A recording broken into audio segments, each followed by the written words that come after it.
Hey everyone, welcome to the E2 Effective Elders podcast.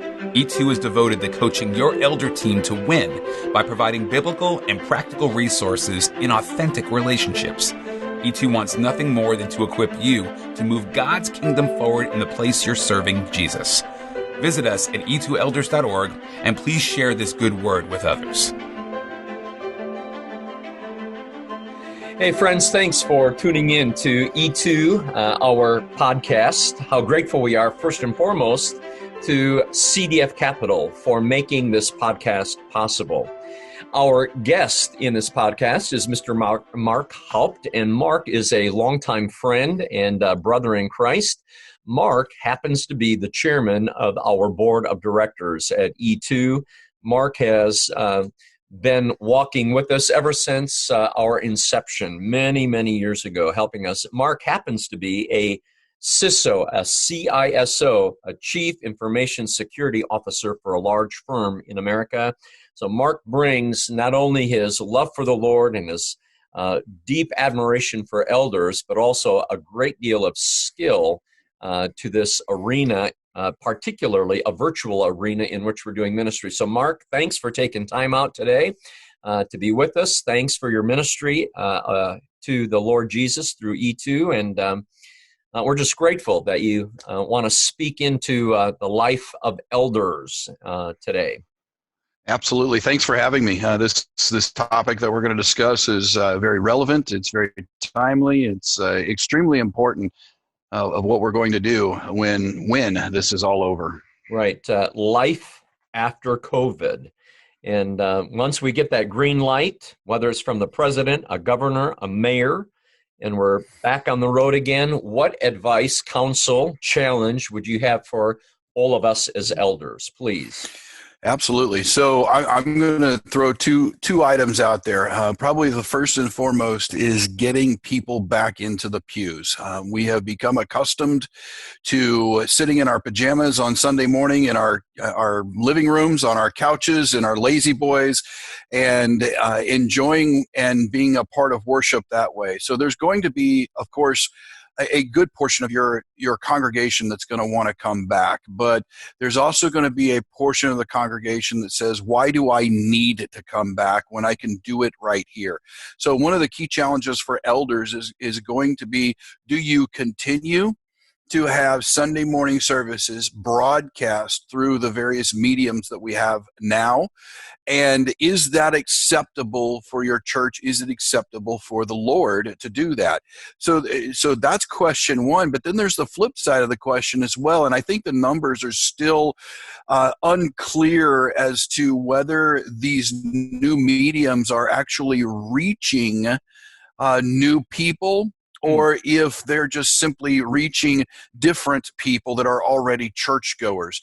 So at the same time, you're asking yourself of how to get people back into the pews and back into the chairs on Sunday morning, and whether or not the Zoom and other types of online church is acceptable for you. Also think about it as and do some data collection to determine whether or not it has been a true outreach ministry for your church. Is it a good thing for your church or not? And every church is going to have to answer that question differently, I believe. Mm-hmm. And then also take into consideration those people who are still going to be nervous or have a legitimate reason for staying shut in, the term we've used for many years, shut-ins for those people are going to have to, there's some people that because of their health conditions are going to have to stay shut in for a while. So as you come back out of this, take into consideration all of those factors. The overwhelming desire to get people into the pews needs to be offset by servicing those people that are shut in, servicing the folks who have a legitimate desire to sit, if you will, and watch worship services in any more protected environment. Mm-hmm. So that's definitely something that we have to take into consideration. And then probably another thing that we need to take a look at going forward is how quickly we can go back into this situation if it were to arise again.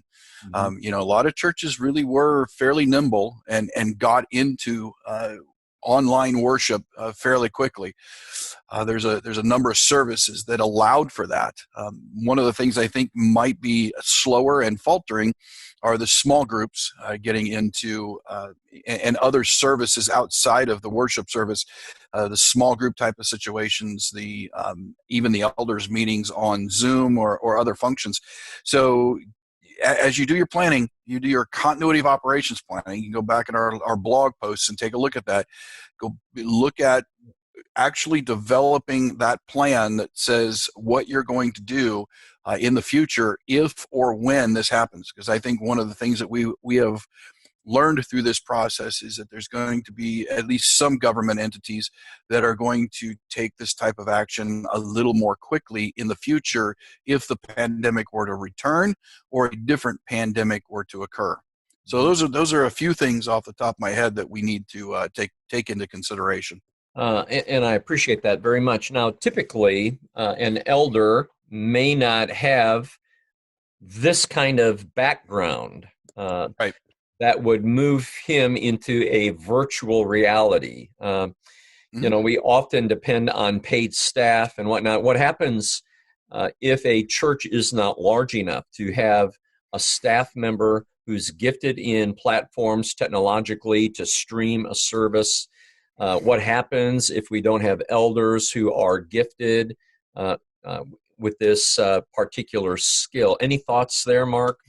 Because as you said, this might happen again, a pandemic of this nature where we are sequestered to shelter in place. Any thoughts? Yeah, absolutely, I do. And believe it or not, these are the same questions that we're asking in business right now. And I work in IT, and we're asking these questions.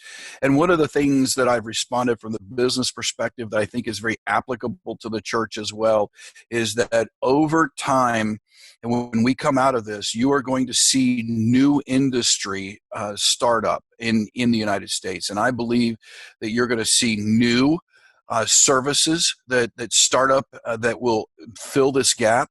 Those services could be everything from technological services to the consulting type of services that will help get a church into this type of platform. So just very practically, some of the things that you could do.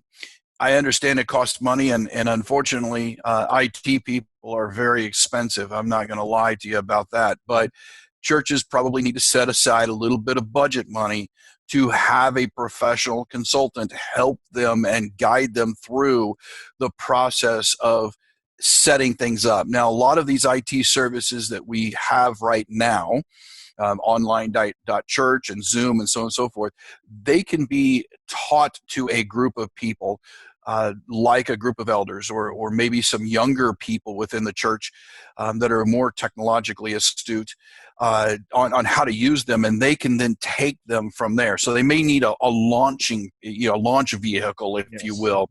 And that would be the consultant, and the consultant then can hand it off to folks. This is a perfect opportunity for elders to reach down into their younger generations. Don't hesitate to reach down into your high school students. They all know how to do this because they are doing this online to do their education right now. Right, yeah. They are doing this for fun. They are doing this for even the most inexperienced person that I've ever met from a younger perspective can easily pick up this type of information and run with it. I would almost dare say, and this is no joke, and it's not meant to be any sort of disparagement at all, but even some of the Amish kids that I've seen around here in central Illinois and whatnot, they sneak technology from time to time, and they know how to do this stuff. They know how to pick up that cellular phone and run the apps and the different things that are on that. So this is a perfect opportunity to marry the generations together in partnership for ministry going forward. Maybe the elders can even look to a high school student as their lead for technology. Another area that they can look to, and really kind of insist on and probably even put in job descriptions for new staff is a lot of the worship ministers have some experience or a lot of experience with technology. Mm-hmm. And so this may become a portion of a worship minister's job description. And that's another thing that the elders should be looking to. Mm-hmm. Got it. And what's your thought on getting back into the pews? Do you think it's going to happen as a tidal wave, as small waves hitting periodically? What do you think is going to happen? It's a great question. I think it all depends on where you live and what your demographics are. Mm-hmm. I think in rural America, who the demographics in the churches tends to be older, I think you're going to see a larger wave. I don't know if it would be a tidal wave, but you're going to see a larger wave. With people who are in an environment that are very extrovert, you're going to see a large wave of people come back. Mm-hmm. In fact, that's probably something that elders should consider, and worship ministers and even preachers should consider, is that the people that come back, if you're in a more suburban or city type of environment, the people that come back are probably going to be your extroverts first more than your introverts. And so they're going to need that excitement, and they're going to need that stimulation from the music and from the preaching while they're sitting in the pews. So I think that's, it depends on where you're at, depends on what your demographics were before you left. Sure. and what the makeup of your communities are going to be. In each, like we do risk assessments, each eldership is going to have to kind of do an assessment of their own. But even after you do that, don't let the fact that your data is showing you you're going one direction prevent you from really inviting and encouraging people to come back. Maybe part of the coming back process includes non-worship service activities, such as getting together for a meal, a church meal in the basement or the family life center or something like that, as a first step to coming back and reintroducing people to one another. Mm-hmm. Got it.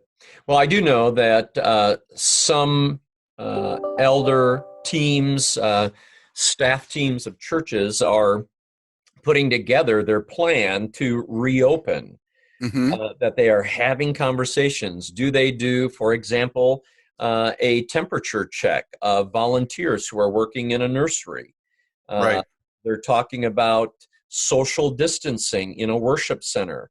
Are we going to have people sitting farther apart?